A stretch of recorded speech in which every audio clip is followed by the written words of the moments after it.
Bienvenue sur Feng Shui Flow, le podcast qui met du Feng Shui dans ta vie.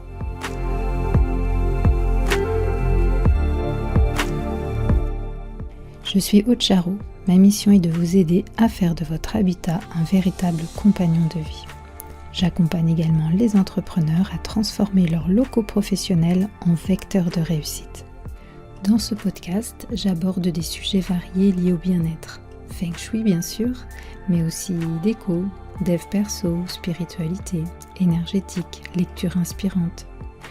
Je suis parfois seule, parfois accompagnée, car j'ai le plaisir d'avoir de temps en temps des invités. Chaque lundi, recevez votre dose de belles énergies. Je suis ravie de vous retrouver pour cette saison 4 de mon podcast Feng Shui Flow.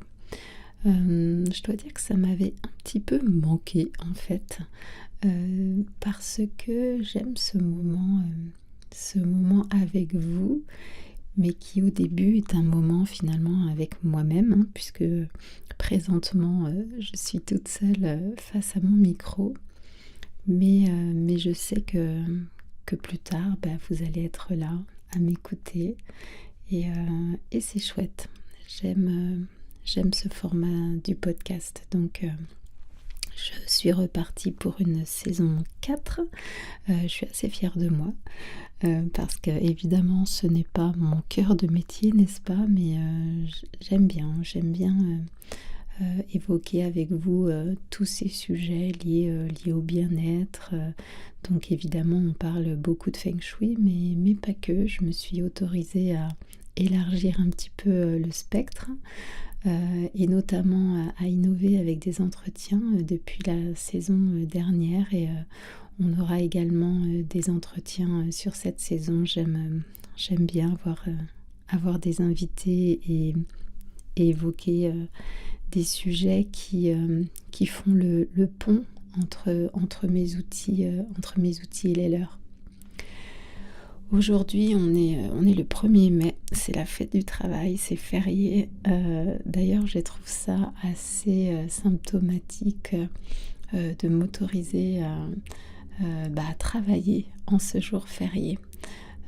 Et aujourd'hui, en fait, puisque c'est la fête du travail, je voulais en profiter pour un petit peu faire le bilan, puisque je fête ce mois-ci les 2 ans de création de ma société, Odala Déco.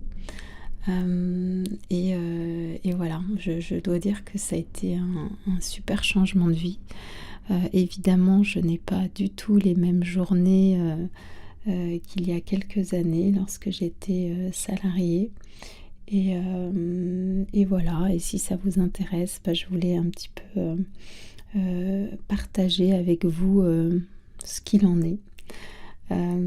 Déjà, ce que je voulais vous dire, c'est que voilà, aujourd'hui on est le 1er mai, c'est la fête du travail, et le travail devrait toujours être une fête. C'est extraordinaire ce qui arrive quand on kiffe ces journées, quand on est dans le flow en permanence. Il n'y a pas que l'idée de s'organiser. Voilà, bien sûr, j'organise mes journées comme je le souhaite, mais il y a aussi ce côté de toutes les activités que je choisis de faire sont dans le flow, quoi. Alors évidemment, quand on est chef d'entreprise, surtout au début, on est un petit peu dans toutes les cases de l'organigramme, donc il faut qu'on fasse à la fois notre cœur de métier. En ce qui me concerne, c'est donc les expertises Feng Shui, mais il faut aussi faire un peu de marketing, faire un peu de commercial, faire un peu de compta, faire un peu de secrétariat, et ça, c'est pas forcément des activités qu'on adore. Mais j'ai cette chance d'avoir on va dire des compétences organisationnelles, et puis une grosse comment dire, capacité, je crois, de travail, Et, et du coup, c'est vrai que ces tâches-là, qui ne sont pas mon cœur de métier, ne me dérangent pas forcément. J'arrive à les faire. D'ailleurs, je commence presque par cela, parfois dans mes journées, pour ensuite vraiment bah voilà, passer le reste de la journée en étant dans le flow. Dans ma vie d'avant, j'étais cadre dans une grosse boîte, donc le côté, organisation du travail, on va dire que je l'avais déjà. Vous voyez, j'avais pas un job où j'avais, mon chef sur le dos, et où on me disait quoi faire. Le c'était des C'était quand même un job, de toute façon j'ai toujours eu ça puisque j'étais déjà «cadre» entre guillemets. Donc j'avais toujours des jobs où finalement, j'étais hyper autonome, quoi.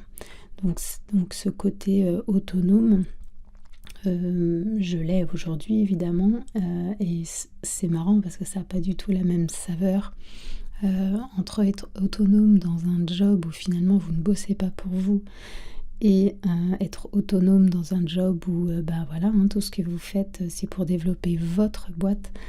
C'est vraiment, complètement différent. Après, je dois dire qu'au début, ce qui m'a manqué, c'est tout le contexte, social. Le fait de ne plus avoir de collègues, c'était quelque chose d'assez, bah, nouveau forcément, et finalement on se sent quand même un petit peu seul. C'est chouette, hein, on peut commencer sa journée, en pyjama, devant son café, en étant toujours à la maison. Mais bah, au début, on a très, très peu d'interactions, en fait, quand on se lance.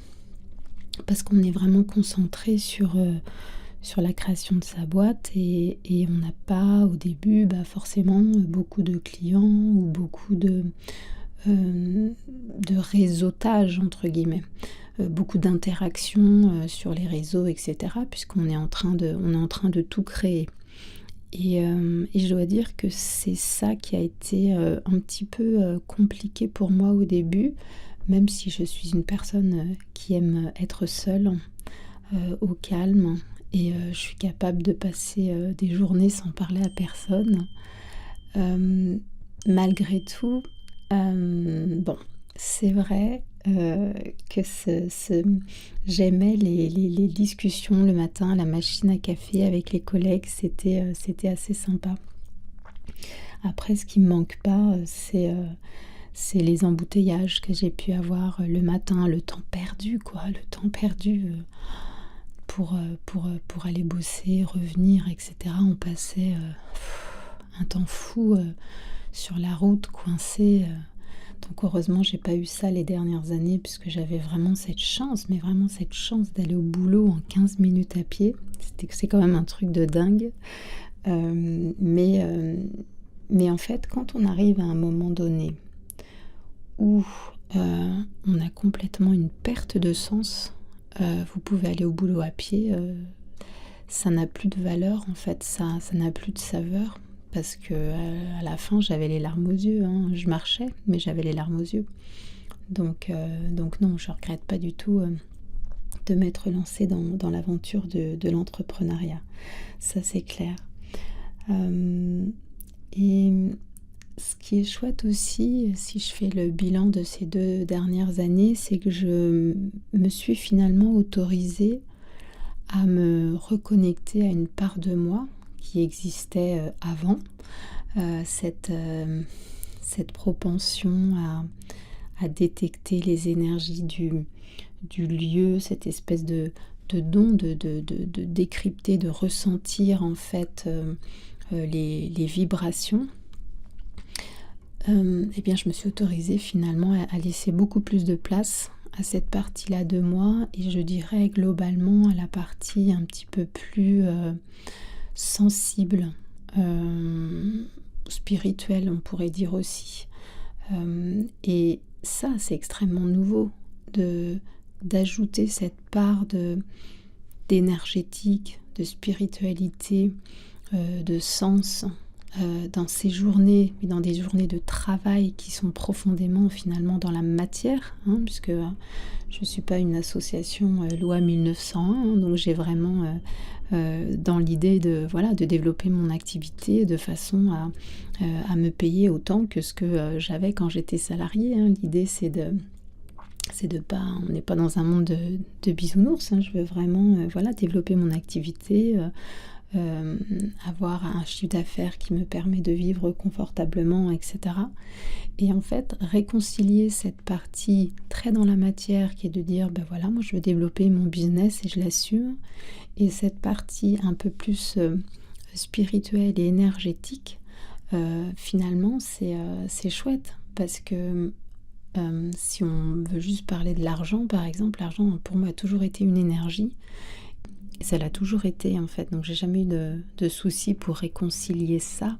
Mais globalement, de façon plus large, c'est vrai qu'aujourd'hui, quand on travaille dans le bien-être, une des difficultés, c'est peut-être effectivement de réussir à réconcilier l'invisible et la matière, l'énergétique et le business, quoi.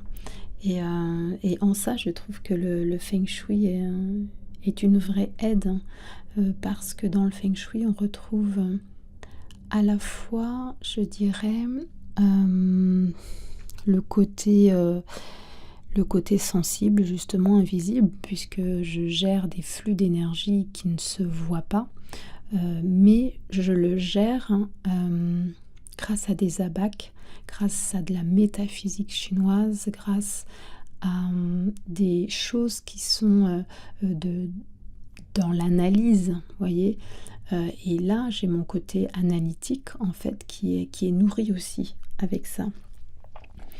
Donc aujourd'hui, voilà, dans mes journées, je m'autorise à exploiter ce don, à me connecter à mon intuition.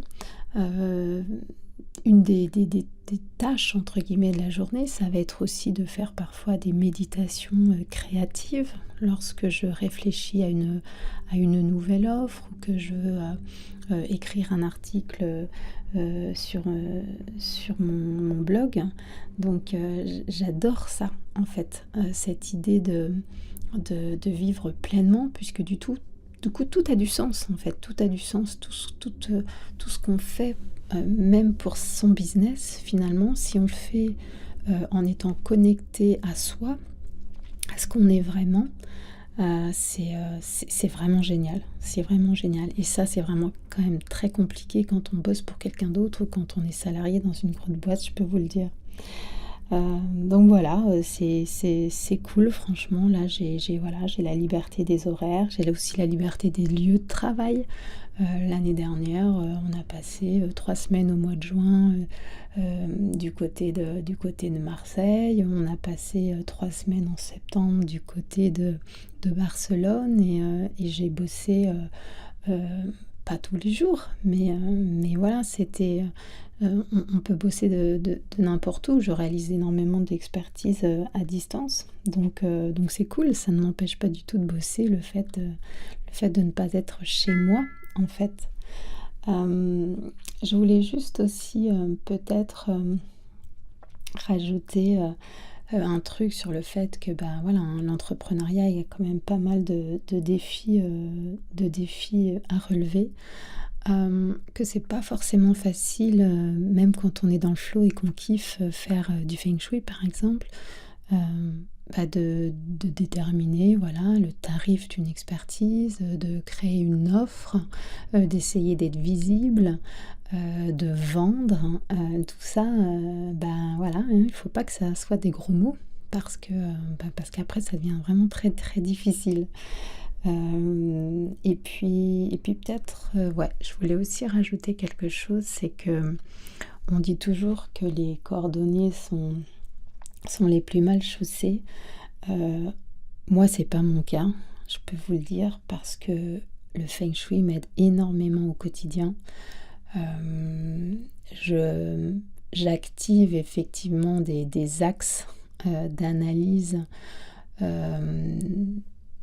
qu'il est très difficile quand même d'appliquer sur mes clients par exemple, parce que voilà, moi je fais carrément les étoiles volantes mensuelles, voire journalières. Et ça, il faudrait que j'ai mes clients au téléphone tous les jours pour leur dire quoi faire. Donc c'est un petit peu plus compliqué de le faire pour les clients.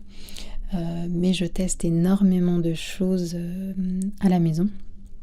Pour moi, pour mon mari aussi qui est aussi en train de créer son business pour les enfants. Et ce qui est chouette, c'est que ça me permet aussi, moi, de valider en permanence que mes intuitions sont justes, que ma connaissance du Feng Shui est vraiment chouette, elle est vraiment affûtée. Et du coup, pareil, hein, c'est quelque chose... je dis pas qu'on a besoin de se rassurer, mais dans tous les métiers d'expertise, en fait, on est toujours en train d'apprendre et je crois qu'il faut jamais considérer qu'on est arrivé, quoi. Donc c'est important aussi pour moi de faire tous ces tests à la maison et de considérer voilà, que ma maison est un grand laboratoire. Et puis évidemment, voilà, de toujours continuer à me former, à lire, à chercher... parce que ce que je veux au final, c'est apporter le plus possible à mes clients, transformer leur vie. J'ai déjà vu bien sûr qu'il y a un avant et un après expertise Feng Shui, et ça je dirais que c'est vraiment le plus beau des cadeaux, quoi. Voilà, bon, c'était un petit peu décousu comme épisode, mais voilà, je voulais aujourd'hui, en ce 1er mai de fête du travail, faire un petit bilan de mon changement de vie, de mon changement de carrière, de ma reconversion professionnelle, et que voilà, même si c'est pas facile tous les jours, bien sûr, no regret, c'est vraiment... extrêmement kiffant de passer ces journées à être dans le flow, à faire un truc qu'on aime, et surtout de se dire, on est fier, quoi, de créer de la valeur et de se dire qu'on contribue à un meilleur demain. Je vous dis à la semaine prochaine. Ciao. Merci pour votre écoute d'aujourd'hui. Pour aller plus loin, n'hésitez pas à lire les articles très détaillés que j'écris chaque semaine sur le blog de mon site fengshui-expert.fr. Pour ne rien rater des prochains épisodes, suivez-moi sur votre plateforme de podcast préférée ou sur mes réseaux sociaux. Vous me trouverez sous le nom Aude à la déco. Merci beaucoup, à bientôt et d'ici là, restez dans le flow.